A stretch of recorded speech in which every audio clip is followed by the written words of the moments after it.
Bretagne 5 matin, l'invité du matin.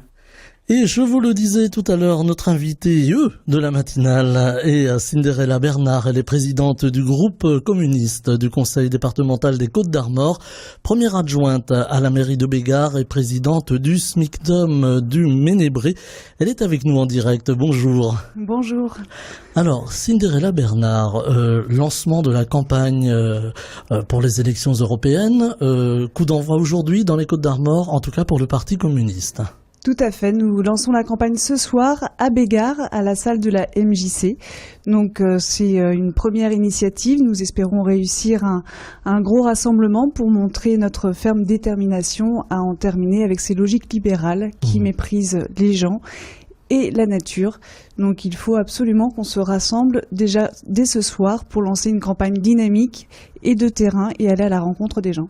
Alors une campagne qui arrive dans un contexte, on l'aura compris, compliqué, on va le dire comme ça, les gilets jaunes d'un côté, les revendications sociales de l'autre, compliqué pour le gouvernement mais aussi compliqué pour les autres partis politiques, même le PCF, c'est difficile d'exister aujourd'hui face à la République en marche, donc ça va être un enjeu aussi pour vous. Oui, effectivement, Macron voudrait aujourd'hui se faire le porte-parole des progressistes, ce qui est assez incroyable vu la politique qu'il mène, et accaparer le débat des européennes face à l'extrême droite. On voit bien là la stratégie qui est en marche une nouvelle fois, c'est comme ça qu'il a gagné les élections présidentielles. Donc il espère faire la même démarche au niveau des européennes. C'est quelque chose que nous refusons. Nous ne pouvons pas admettre qu'il puisse confisquer ce débat. Et si le Parti communiste peut avoir l'air aujourd'hui d'avoir des difficultés à exister, il n'en est rien. Nous sommes quand même le premier parti politique de France en nombre d'adhérents et en participation de ces adhérents. Et par ailleurs, nous retrouvons pleinement dans les revendications des Gilets jaunes, dont un certain... Et nous avons d'ailleurs sur la liste quelques candidats porteurs du Gilet jaune qui sont depuis le début dans ce combat. Nous nous retrouvons pleinement parce qu'il s'agit là d'augmentation de revendications que nous portons depuis toujours. Et notamment l'augmentation du pouvoir d'achat, le partage des richesses qui sont des enjeux majeurs. Donc nous sommes en mesure au contraire de porter ces revendications au sein même des élections européennes. Alors justement, les élections européennes, ça va être le grand enjeu du moment bien entendu. Grand enjeu aussi face à la montée des extrêmes, parce qu'on a bien compris, un dernier sondage, un récent sondage d'ailleurs ce matin, mettait La République en marche en première position, en capacité en tout cas de gagner pour la France ces élections européennes, juste devant le mouvement, le Rassemblement national de Madame Le Pen.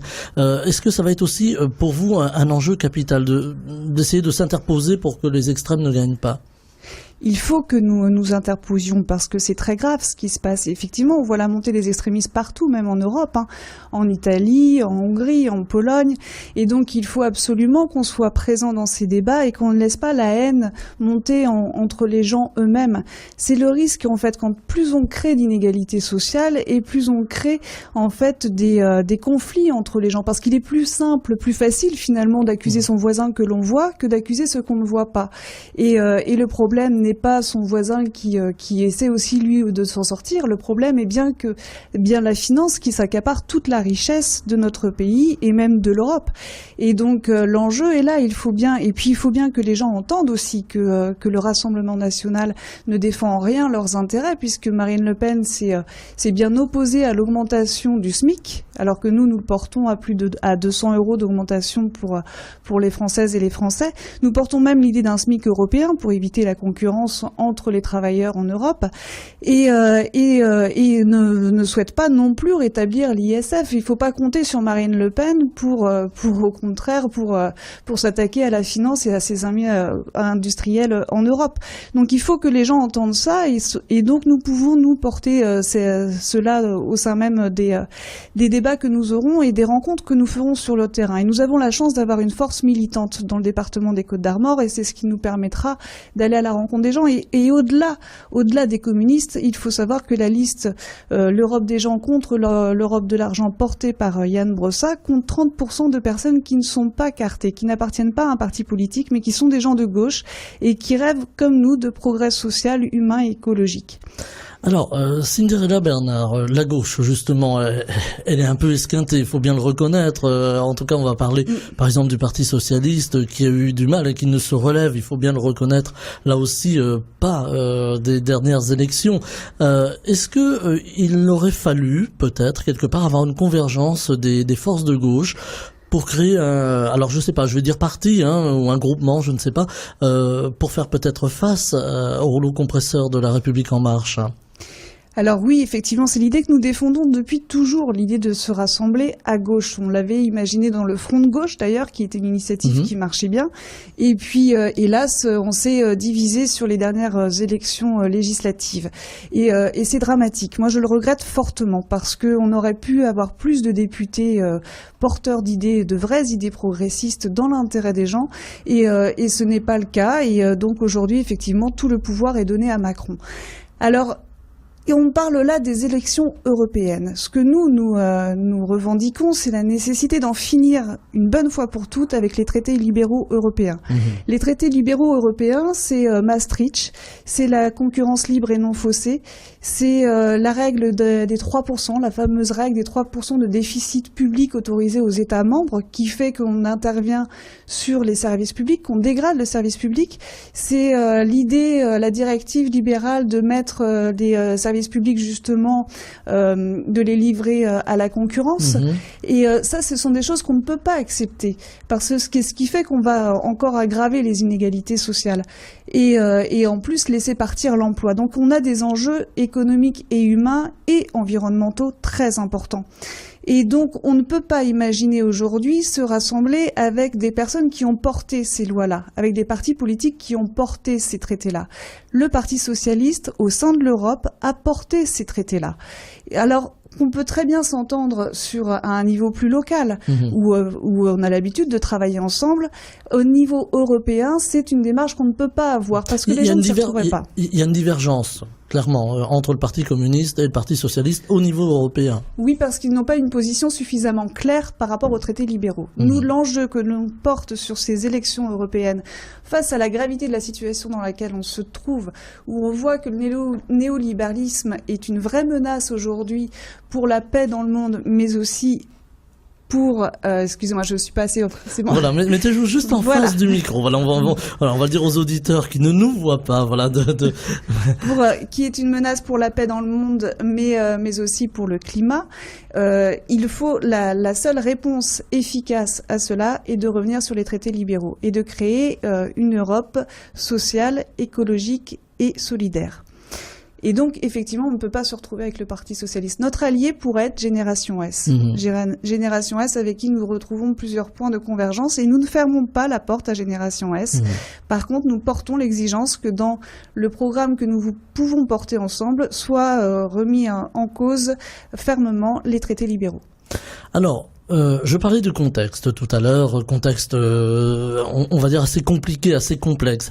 On a vu ces cahiers de doléances, on a vu ce grand débat qui est encore pour quelques jours en France, un petit peu partout, dans les mairies, dans différents endroits, porté par des élus, mais aussi des associations, des groupements.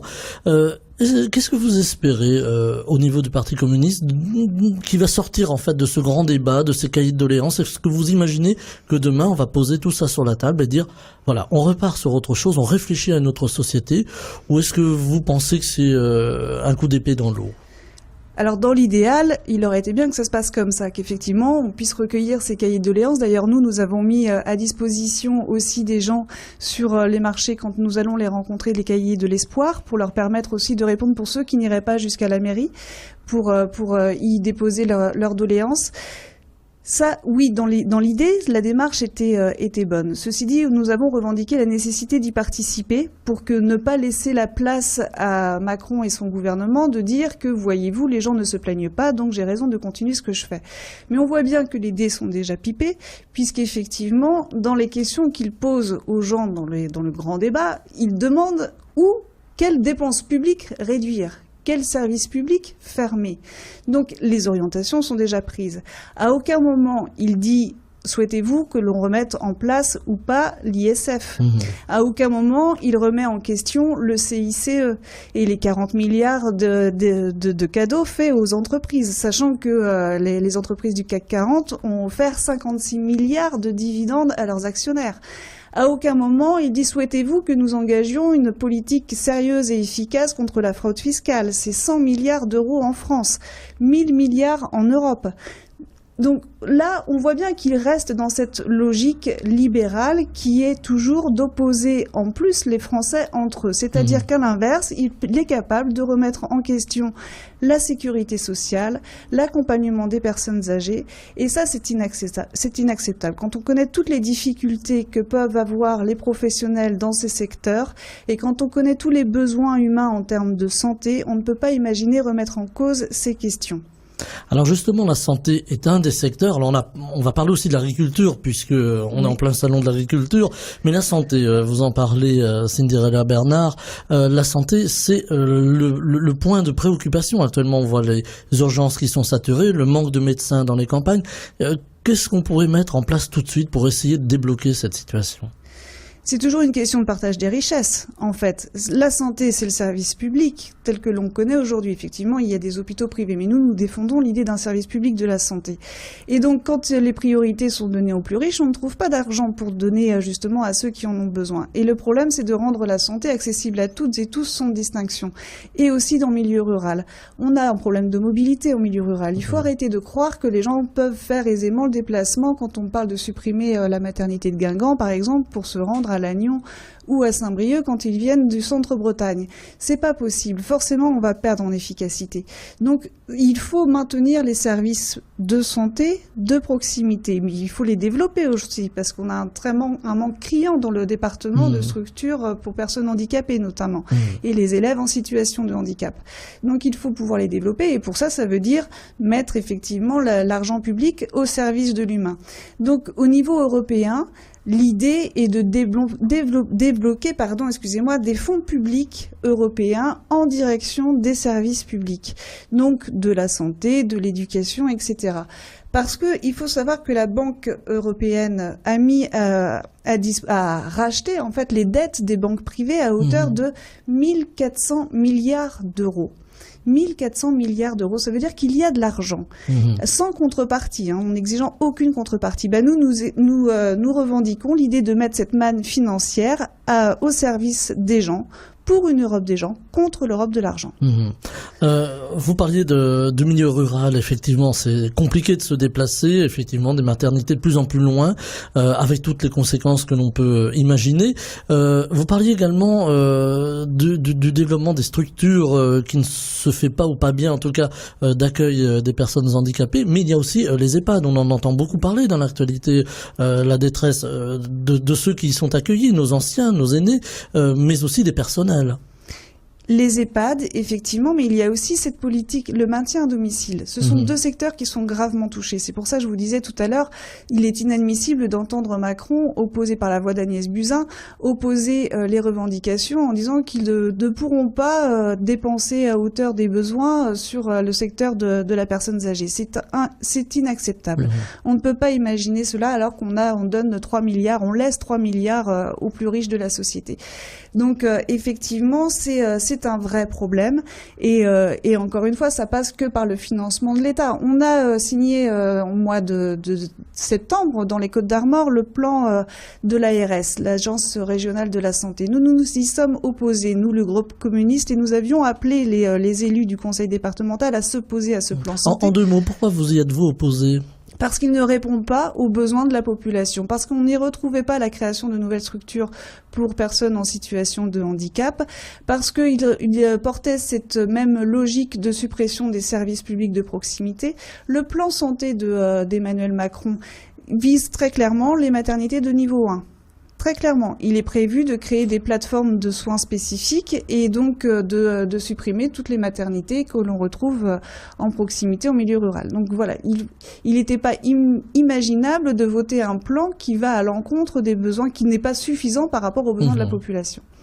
Alors, on va parler d'agriculture. On change un petit peu de sujet, mais j'allais presque dire, c'est un peu la saison. Oui, c'est le salon de l'agriculture actuellement qui se tient actuellement à Paris. L'agriculture, elle a des difficultés un petit peu partout, en Bretagne en particulier, puisque nous sommes une région agricole, s'il en est. Beaucoup de détresse dans le monde agricole, beaucoup aussi d'imagination. La jeune génération qui arrive à plein d'idées, a envie de changer la façon de faire son métier, peut-être aller vers plus d'écologie, plus de biodiversité. Est-ce que vous avez de l'espoir pour l'agriculture ou est-ce que vous vous dites, là encore, il y a des manques, il faut les combler? J'ai de l'espoir, mais je me dis là encore, il y a des manques qu'il faut les combler. Et les projets qui sont portés ne sont pas du tout à la hauteur des besoins humains. 65 500 exploitations agricoles ont disparu en France en 10 ans. C'est 6 500 emplois en moins. Il y a presque 300 personnes qui se suicident dans le milieu agricole. C'est presque un suicide par jour dans le milieu agricole.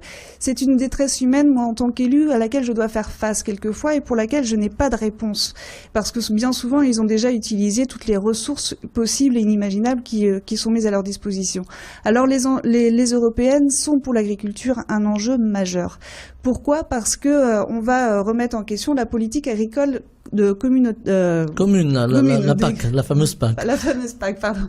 Et là, nous, ce que nous défendons, c'est l'idée d'une politique agricole et alimentaire, d'une agroécologie, d'une politique agroécologique qui prenne en compte les besoins environnementaux, qui prenne en compte, qui uniformise les conditions de production, parce que l'agriculture aujourd'hui en Europe est soumise, comme les autres productions, à la loi des marchés, à une mise en concurrence, ce qui fait que l'agriculteur ne s'y retrouve pas et qu'on va préférer parfois importer certains produits alors qu'on sait très bien les produire chez nous. Et donc il faut réguler cela absolument. Il faut que l'agriculture sorte de cette logique des marchés et il faut absolument avoir des prix rémunérateurs pour les agriculteurs, ce que l'on ne retrouve pas du tout avec la loi Régalim, contrairement à ce qu'on a voulu nous faire croire. Par contre, le consommateur, lui, va trouver une augmentation de 4% de ses produits de première nécessité, alors que comme il n'y a pas d'obligation justement à reverser de prix aux agriculteurs, eh bien l'agriculteur, lui, ne va rien ressentir de cette hausse.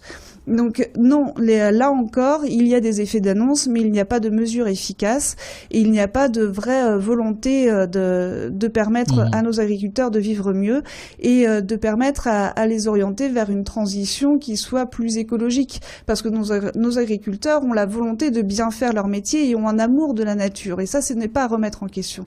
Mais pour se dégager un revenu, ils répondent à la terrible loi des marchés et donc il faut les aider à sortir de là. Voilà, parce qu'on leur demande d'être productifs finalement. D'être productif, et il faut sortir du productivisme.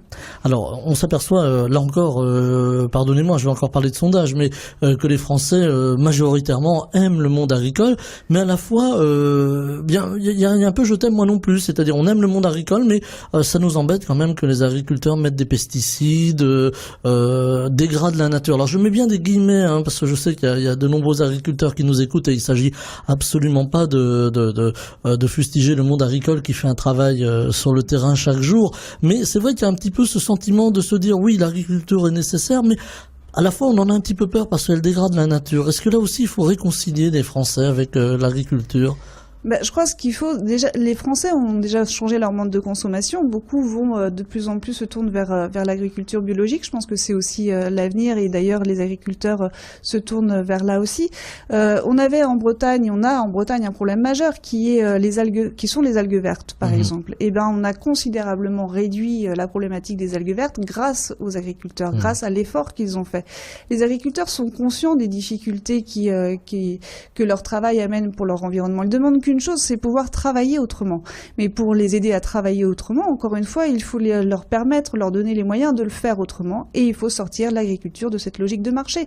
Il faut sortir l'agriculture de cette logique du productivisme qui fait qu'on a des grandes exploitations, qui fait qu'on doit utiliser certains produits pour accélérer le processus de production. Donc il faut les aider à cela. Et expliquer aux gens pourquoi aujourd'hui l'agriculture est ce qu'elle est. Elle n'est pas de fait des agriculteurs, elle est... Alors, il y en a peut-être qui, je sais pas, elle n'est pas du fait des agriculteurs, elle est faite de la politique qui est menée en faveur de l'agriculture. préserver peut-être aussi les petites exploitations. On s'aperçoit qu'elles deviennent de plus en plus grandes au fil des années parce que voilà, des agriculteurs peut-être un peu plus puissants achètent les petites exploitations. Ce qui est aussi un fait sur la nature puisque on déboise et on essaie de s'étendre. Voilà, là aussi est-ce qu'il faut travailler dans le sens des petites exploitations, garder des exploitations familiales, pourquoi pas? C'est sûr que l'exploitation à taille humaine, je pense que c'est ce que rêvent aussi la plupart des agriculteurs. Après, le métier agricole a aussi changé. Il y a aussi des nouvelles technologies qu'on ne peut pas nier non plus et qui peuvent parfois faciliter le travail de l'agriculteur. Donc il faut trouver une harmonie en fait entre ce que l'agriculteur aujourd'hui recherche dans son métier. Il ne faut pas rejeter un modèle agricole pour en favoriser un autre. Peut-être que les deux peuvent exister, mais comment ils peuvent exister sans être nuisibles pour la nature, pour les animaux, pour l'agriculteur lui-même. Donc c'est faire en sorte que ces modèles puissent exister, que celui qui souhaite avoir recours à la technologie pour avoir la possibilité de vivre autrement et ne pas dépendre pleinement uniquement de son métier puissent le faire, que ceux qui veulent au contraire une exploitation à taille humaine et plus en lien, en proximité directe entre lui et la nature puissent le faire. Enfin voilà, tous les modèles doivent pouvoir exister. Voilà, le tout c'est d'harmoniser Le tout c'est d'harmoniser. Cinderella Bernard, on va devoir se quitter dès 8h51, donc lancement de la campagne ce soir en Côte d'Armor, donc avec le Parti communiste. Est-ce que vous espérez décrocher des sièges? J'imagine c'est le but bien entendu, mais est-ce que vous espérez décrocher des sièges? Est-ce que est-ce que la bataille va être rude? La bataille d'une élection est toujours rude, surtout dans le contexte politique dans lequel on se trouve. On en parlait en début. Oui, nous espérons, oui, nous allons décrocher des sièges. Pourquoi? Je vais le dire simplement et sans être chauvine, quoique un peu, parce que nous avons la plus belle liste. Nous avons une liste belle et rebelle, j'aime bien cette formule, mais c'est vrai, nous avons sur notre liste des personnes militantes, des personnes engagées, qui se battent pour le bien de tous. Et donc, il n'y a pas de raison que cette liste ne porte pas l'espoir des gens. Et si nous arrivons à faire élire plus d'un député, c'est ce que je souhaite, eh bien, nous avons Marie-Hélène Bourlard en deuxième position, qui est une femme ouvrière qui a fait Merci Patron, qui est très connue. Et donc, il faut qu'on puisse réussir à mettre une femme ouvrière au sein du Parlement européen. C'est ce que demandent les gens. Là, s'ils souffrent de non-reconnaissance de la vie dans la politique, c'est parce que ils ne se retrouvent pas dans les gens qui portent la vie politique. Et bien là, on a la possibilité de faire élire des travailleurs et des travailleuses au sein même du Parlement européen. Alors, allons-y. Eh bien, écoutez, c'est là-dessus que l'on va se quitter. Cinderella Bernard, je rappelle que vous êtes présidente du groupe communiste au conseil départemental des Côtes-d'Armor. Vous êtes également première adjointe à la mairie de Bégard, près de Guingamp, et présidente du SMICTOM du Ménébré. Et vous étiez notre invitée en direct ce matin dans la matinale. Merci d'avoir été avec nous. Eh bien, je vous remercie beaucoup pour votre accueil. Merci.